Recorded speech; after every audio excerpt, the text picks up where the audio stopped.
தரணும்.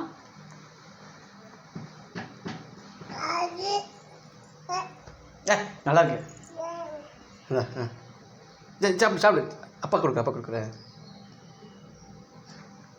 பாப்பா கூட்டிட்டு சாமி. பாப்பா கூட்டிட்டு இந்த சாமி நல்லா இருக்கிறியா? இந்தா ஒரே ஒரு வாய். ஏன் கோச்சிச்சா? வா வா வா வா வா சரி இந்தா வா ஒரே ஒரு வாய். ரீஜா இசன் சொல்றேன். என்ன பண்றீங்க? வா வா வா. சரி சூப்பர்.